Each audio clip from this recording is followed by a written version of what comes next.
በስመ አብ ወወልድ ወመንፈስ ቅዱስ አሐዱ አምላክ አሜን። የእግዚአብሔር ልጆች የእናታችን የእመቤታችን የቅድስት ድንግል ማርያም ባለሟሎች እንደምን ሰነበታችሁ? አሜን። አምላካችን እግዚአብሔር ያለፈውን ጊዜ በሰላምና በጤና አስፈጽሞን እዚህ ዕለት እዚህ ሰዓት ስላደረሰን ስለማይነገር ስጦታው ስሙ ለዘላለም የተመሰገነ ይሁን። እንኳን ለእመቤታችን ለቅድስት ድንግል ማርያም የልደት በዓል አደረሳችሁ። ለዛሬ እግዚአብሔር በሰጠን ጊዜና ሰዓት የምንማማርበት የትምህርታችን ርዕስ የሚሆነው ዮም ፍስሐ ኮነ በእንተ ልደታ ለማርያም የሚል ነው። ይህንን በርዕስነት ያነሳነውን ኃይለ ቃል የተናገረው ኢትዮጵያዊ ሊቅ ቅዱስ ያሬድ ነው።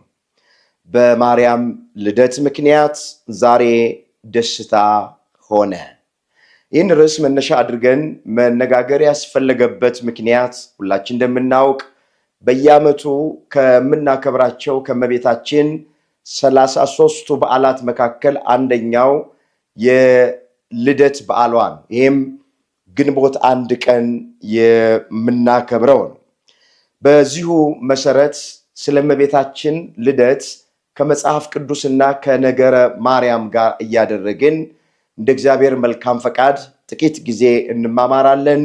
የአባቶቻችን አምላክ እግዚአብሔር የቃሉን ደጅ ለሁላችን ከፍቶ እንዲያስተምረን የእሱ ቅዱስ ፈቃዱ ይሆንልን። አንዳንድ ሰዎች ወደ ትምህርቱ በጥልቀት ከመሄዳችን በፊት የእመቤታችንን የልደት በዓል ስናከብር የሚቃወሙ ሰዎች አሉ። በቤተ ክርስቲያን ውስጥ አስቀድመን የምናከብረው የጌታችን የመድኃኒታችን የኢየሱስ ክርስቶስን የልደት በዓል ነው። ከዚህ በማስከተል የእናቱን የእናታችን የእመቤታችን የቅድስት ድንግል ማርያምን የልደት በዓል እናከብራል። ቅዱስ ያሬድ እንደተናገረው በማርያም ልደት ምክንያት ዛሬ ደስታ ሆነ ነው ያለ። መጽሐፍ ቅዱስን ስናነብ የአዋጅ ነጋሪ ቃል እየተባለ የሚጠራ የጌታ መንገድ ጠራጊ መጥምቀ መለኮት በመወለዱ ብዙዎች ደስ ይላቸዋል ተብሎ ተጽፎልናል። በዚህ በሉቃስ ወንጌል በምዕራፍ 1 ቁጥር 14 ላይ የተመዘገበ እግዚአብሔር ቃል በመጥምቀ መለኮት በቅዱስ ዮሐንስ መወለድ ብዙዎች ደስ ይላቸዋል ተብሎ ከተጻፈ የነገስታት ንጉስ የአማልክት አምላክ የጌቶች ጌታ የኃያላን ኃያል የሆነው ኢየሱስ ክርስቶስን ለመውለድ የተመረጠች በአምላክ ልቡና አስቀድማ የታሰበች በድንግል ማርያም ልደትማ ብዙዎቻችን ከዛ በላይ ደስ ይለን ይገባል። ከዮሐንስ ልደት በላይ የድንግል ማርያም ልደት ሁላችንን ሊያስደስተን ይገባል።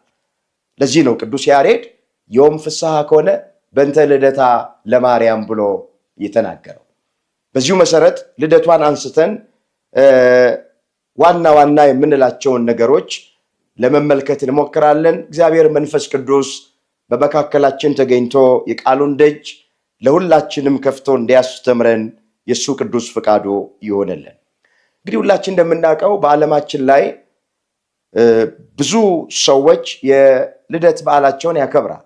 በሕይወትም እያሉ ከሞቱም በኋላ የልደት በዓላቸው ይከበርላቸዋል። ሮጦ የቀደሙ ሊሆኑ ይችላሉ። ለሀገር ባለውለታ የሆኑ ሰዎች ሊሆኑ ይችላሉ። ጦረኞች ሊሆኑ ይችላሉ።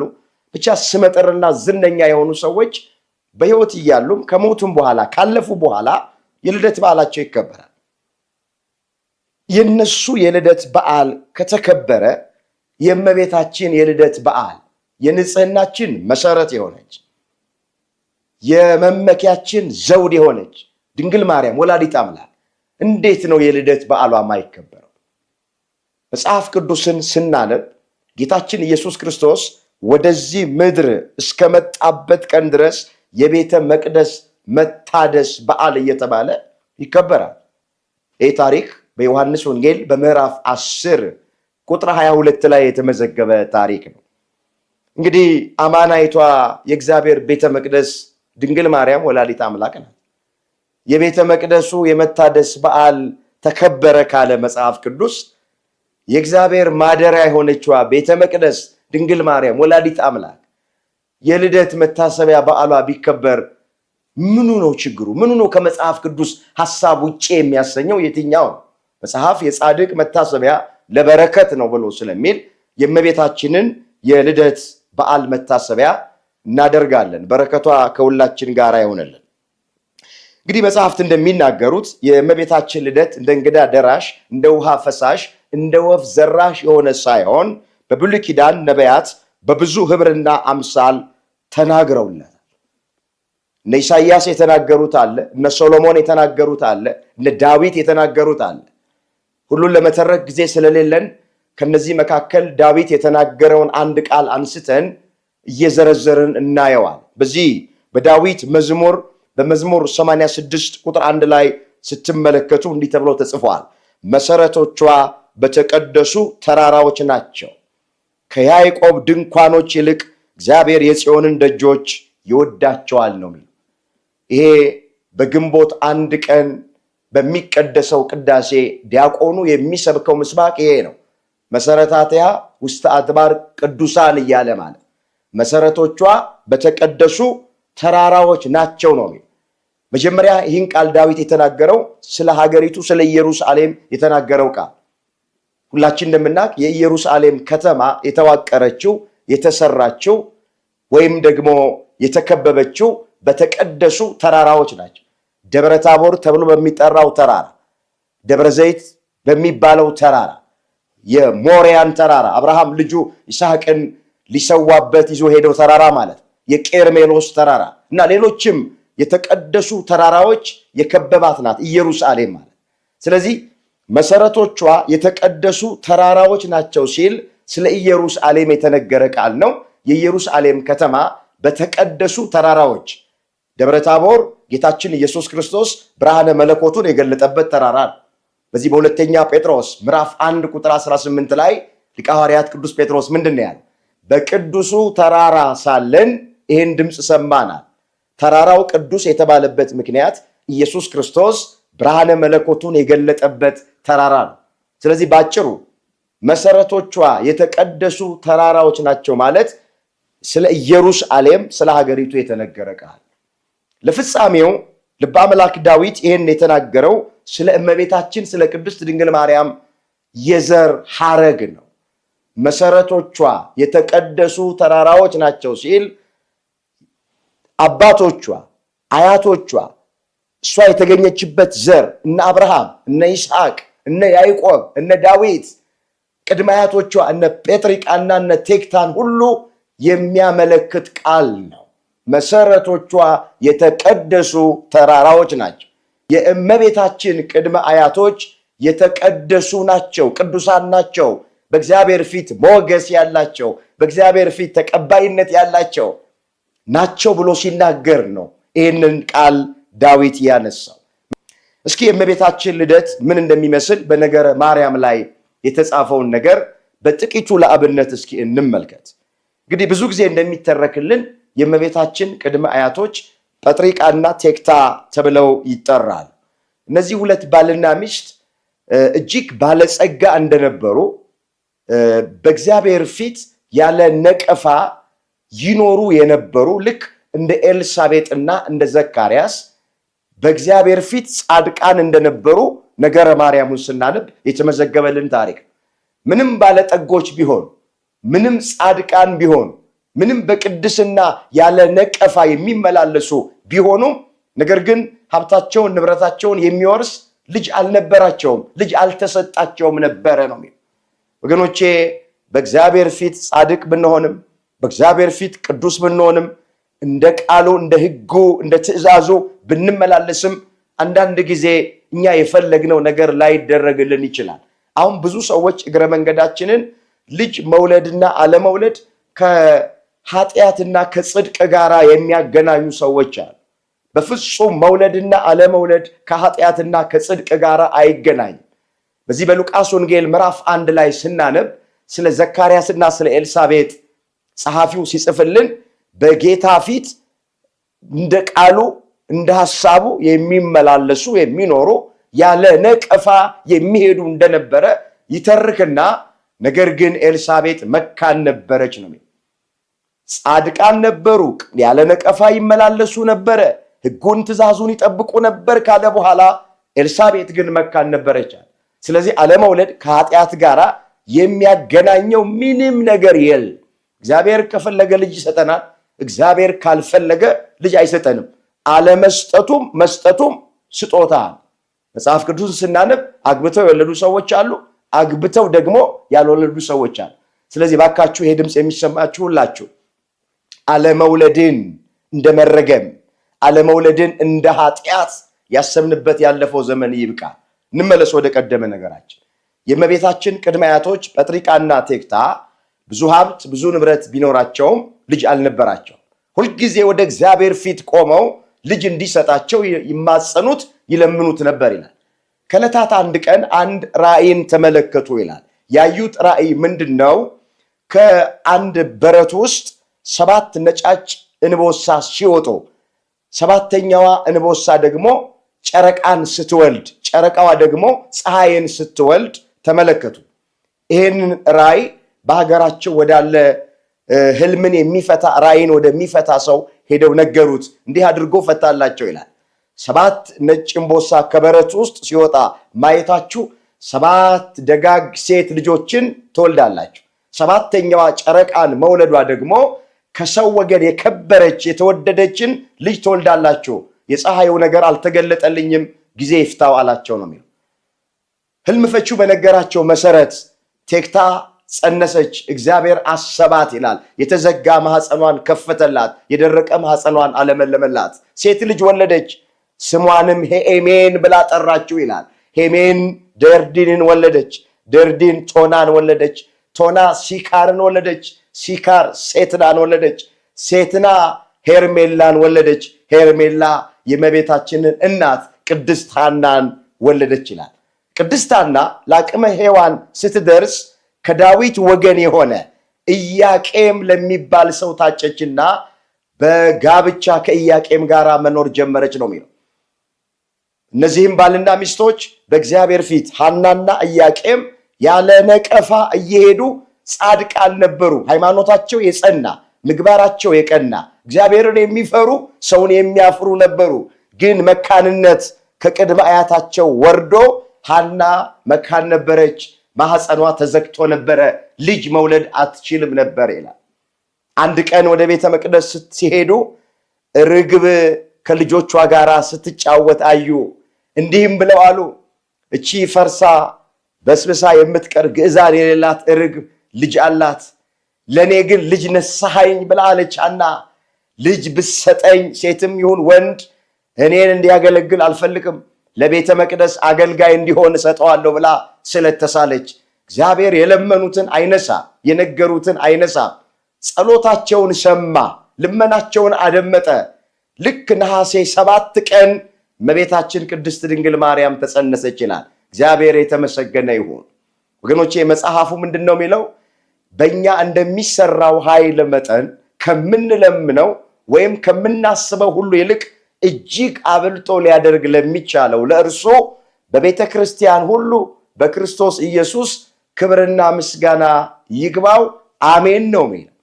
እዚህ ኤፌሶን ምዕራፍ 3 ቁጥር 20 ላይ የተመዘገበ እግዚአብሔር እግዚአብሔር የለመነውን ብቻ አይደለም የሚሰጠን፣ ከለመነው በላይ ነው የሚሰጠን። እግዚአብሔር ያሰብነውን ብቻ አይደለም የሚሰጠን፣ ካሰብነው በላይ ይሰጠናል። ሐናና ኢያቄም ልጅ እንዲሰጣቸው ለመኑት። የተከበረች የተወደደች ብለው አይደለም፣ በቃ ልጅ ስጠን ነው ያሉ። ስድባችንን አርቅልን ያሉ። ለምን? በዚያ ዘመን አለመውለድ እንደ መረገም ስለሚቆጠር ማለት። እግዚአብሔር ቢጠላቸው እንጂ እግዚአብሔር ቢወዳቸውማ ልጅ ይሰጣቸው ነበር ይሏቸዋል። ብዙ ሰው ይነቅፋቸዋል። ቤተ መቅደስ እንኳን መጥተው መባ መስዋዕት ላቅርብ ቢሉ መባቸውን አይቀበሏቸውም ነበረ። በዚህ ሐና ልቧ ያዝን ነበረ። በዚህ ኢያቄም ልቡ ያዝን ነበረ። አሁን ሐዘናቸውን እግዚአብሔር ለደስታ ለወጠ። ስድባቸውን አራቀ።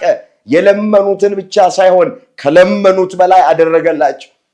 የድህነት ምክንያት የሆነችውን የንጽህናችን መሰረት የሆነች የመመኪያችን ዘውድ የሆነች ድንግል ማርያም ወላዲት አምላክ ነሐሴ 7 ቀን በሐና ማኅፀን ተጸነሰች ይላል። እግረ መንገዳችንን ይሄ ድምፅ የሚሰማችሁ ምናልባት በልጅ ያልተባረካችሁ ልጅ እግዚአብሔር ያልሰጣችሁ ሰዎች በትዕግስት ሆናችሁ ጠብቁ። የሐና አምላክ የኛም አምላክ ነው። ሐናን ያሰበ ሐናን በድንግል ማርያም የባረከ እናንተንም ይባርካችኋል። መጽሐፍ ቅዱስን ስናነብ በርካታ መካኖች አሉ። 7 መካኖች አሉ። 6ቱ መካኖች ወልደዋል። አንዷ ሜልኮል ብቻ ነው ያልወለደችው። 6ቶቹ ግን ወልደዋል። ስለዚህ ባለመውለድ ውስጥ ያለን በልጅ ያልተባረክን ልጅ ያልተሰጠን ሰዎች ካለ እግዚአብሔርን በትዕግስት ሆነን እንጠብቅ። ይመጣል። የተዘጋውን ማህፀን ይከፍታል፣ የደረቀውን ማህፀን ያለመልማል።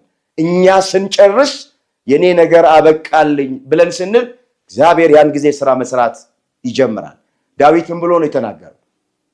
ችግረኛን ከመሬት የሚያነሳ ምስኪኑን ከፋንድያ ከፍ ከፍ የሚያደርግ መካኒቱን በቤት የሚያኖራት ደስ የተሰኘች የልጆች እናት የሚያደርጋት ሃሌሉያ ነው የሚለው መጽሐፍ።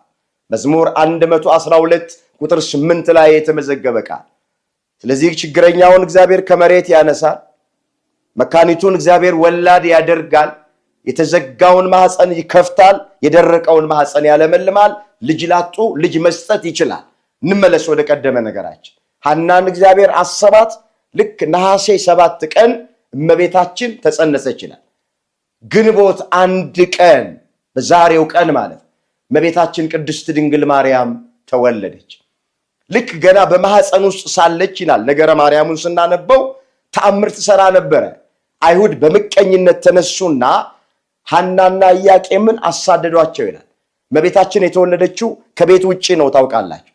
በሊባኖስ ተራራ ላይ ነው የተወለደችው መጽሐፉ እንደሚነግረን ማለት።